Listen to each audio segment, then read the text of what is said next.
બનાસકાંઠા કે જેને ગેનીબેનનું ગઢ કહેવામાં આવે છે, અને ખાસ કરી અને કોંગ્રેસને બનાસકાંઠાની જનતા હંમેશા લાવે છે, પરંતુ આ વખતે કંઈક અલગ થયું છે. અને સ્થાનિક સ્વરાજ્યની ચૂંટણીમાં કોંગ્રેસને જનતાએ જાકારો આપ્યો છે. એની પાછળનું કારણ શું છે એની વિગતે ચર્ચા કરીશું. નમસ્કાર, હું છું ઉજ્જવલ અને આપ જોઈ રહ્યા છો નિર્ભય ન્યૂઝ. આ સ્થાનિક સ્વરાજ્યની ચૂંટણીમાં એવું કહેવામાં આવી રહ્યું હતું, ને ખાસ કરી અને કોંગ્રેસના નેતાઓ એવો દાવો કરી રહ્યા હતા કે બનાસકાંઠામાં તો કોંગ્રેસ જ આવશે. એ પછી ગેનીબેન ઠાકોર હોય, ગુલાબસિંહ રાજપૂત હોય, ઠાકરસિંહ રબારી હોય કે પછી વડગામના ધારાસભ્ય જિજ્ઞેશ મેવાણી હોય. પરંતુ હવે ક્યાંક ને ક્યાંક બનાસકાંઠાની જનતાનો મૂડ અલગ જોવા મળી રહ્યો છે, અને આ વખતે જનતાએ ક્યાંક ને ક્યાંક કોંગ્રેસને ફરી એકવાર નકાર્યા છે. એની પાછળનું કારણ શું છે એની ચર્ચા કરીએ તો ખાસ કરી અને અહીંયા એવું કહેવામાં આવી રહ્યું છે કે બનાસકાંઠામાં જે કોંગ્રેસની હાર થઈ છે એની પાછળનું કારણ છે કોંગ્રેસના જે દિગ્ગજ નેતાઓ અને કોંગ્રેસના દિગ્ગજ નેતાઓના જે પુત્ર હોય કે પછી આ તમામ લોકો જે મેદાનમાં આ વખતે ચૂંટણીના ઉતર્યા હતા એ લોકોની હાર થઈ છે. જો દિગ્ગજ નેતાઓ અને એમના પુત્રોની જ હાર થશે તો પછી સામાન્ય જે ઉમેદવાર છે એના ઉપર લોકો કેટલો ભરોસો રાખશે એવા અનેક સવાલો હવે ઊભા થઈ રહ્યા છે. કોની હાર થઈ છે એના કારણે કોંગ્રેસને નુકસાન ગયું છે એની ચર્ચા કરીએ તો કોંગ્રેસના જે પૂર્વ જિલ્લા પંચાયતના 2 પ્રમુખો છે અને એક ધારાસભ્યના પુત્રની હાર થઈ છે. ધારાસભ્ય કાંતિ ખરાડીના પુત્રની હાર થઈ છે. એના કારણે ક્યાંક ને ક્યાંક કોંગ્રેસ ઉપર અનેક સવાલો ઊભા થઈ રહ્યા છે. જે વાત કરવામાં આવે, જે ધારાસભ્ય છે કાંતિ ખરાડી, એમના પુત્ર દિનેશ ખરાડી જે વિરમપુર જિલ્લા પંચાયતની સીટ ઉપરથી ચૂંટણી લડ્યા હતા એમની હાર થઈ છે. દાંતીવાડા મોટી ભાખર જિલ્લા પંચાયતના સીટ ઉપરથી પણ કોંગ્રેસની હાર થઈ છે. બનાસકાંઠા જિલ્લા પંચાયત કોંગ્રેસના પૂર્વ પ્રમુખ પીનાબેન ગાડિયા જે ગેનીબેન ઠાકોરના નજીકમાં કહેવામાં આવતા હતા એવા જે કોંગ્રેસના નેતાઓ છે, ગેનીબેન ઠાકોરના નજીકના પીનાબેનની પણ હાર થઈ છે.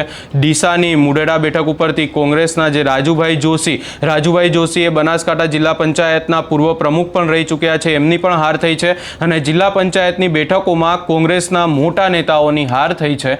એના કારણે ક્યાંક ને ક્યાંક બનાસકાંઠામાં આ વખતે કોંગ્રેસ પાછળ રહી ગયું હોય એવું લાગી રહ્યું છે. અને ખાસ કરી અને હવે ચર્ચા કરવી છે કે જો કોંગ્રેસના હાથમાંથી બનાસકાંઠા પણ નીકળી ગયું તો પછી હવે કોંગ્રેસ કરશે શું. અને ખાસ કરી અને અહીંયા વાત એ પણ કરવી છે, કારણ કે આ તો માત્ર ને માત્ર સ્થાનિક સ્વરાજ્યની ચૂંટણી હતી, પરંતુ આગામી સમયમાં 2027 વિધાનસભાની ચૂંટણી આવી રહી છે અને એ ક્યાંક ને ક્યાંક કોંગ્રેસ માટે એક મોટો પડકાર રહેશે. કારણ કે આ વખતે સ્થાનિક સ્વરાજ્યની ચૂંટણીમાં કોંગ્રેસ માટે અનેક એવા દ્રશ્યો બનાસકાંઠામાંથી સામે આવ્યા કે જ્યાં જ્યારે સંગઠનની કોઈ બેઠક હોય, મહત્વપૂર્ણ બેઠક હોય, ગેનીબેન ઠાકોર અને તમામ નેતાઓની ક્યાંક ને ક્યાંક આગેવાનીમાં બેઠક હોય, એવી બેઠકોમાં કોંગ્રેસના કાર્યકર્તાઓ ગેરહાજર રહેતા હતા.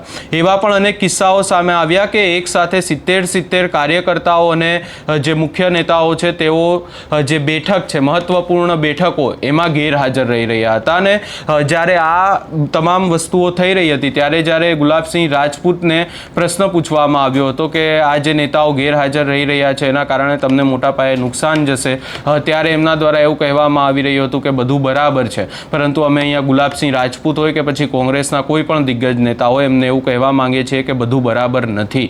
અને બીજી એક વાત અહીંયા એવું પણ કહેવામાં આવી રહ્યું છે કે સ્વરૂપજી ઠાકોરનો જે ફેક્ટર છે કે જેમણે પહેલીવાર ધારાસભ્ય બન્યા અને ધારાસભ્ય બનતાની સાથે જ ભાજપે મંત્રી પણ બનાવી દીધા, આ જે એક ફેક્ટર સ્વરૂપજી ઠાકોરનું સામે આવ્યું એણે પણ કોંગ્રેસને મોટા પાયે નુકસાન પહોંચાડ્યું છે.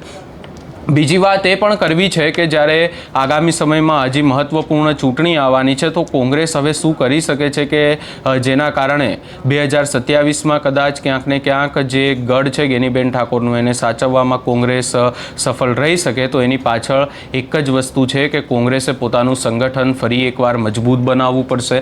બનાસકાંઠામાં જે નેતાઓ કોંગ્રેસમાં છે પરંતુ કોંગ્રેસમાં ક્યાંક ને ક્યાંક એમની વિરુદ્ધ બોલી રહ્યા છે એવા નેતાઓને એમને ક્યાંક ને ક્યાંક ઢૂંઢવા પડશે અને એમની ઉપર પણ ક્યાંક ને ક્યાંક કામ કરવું પડશે કે આ નેતાઓ કોંગ્રેસ સાથે વફાદાર રહે.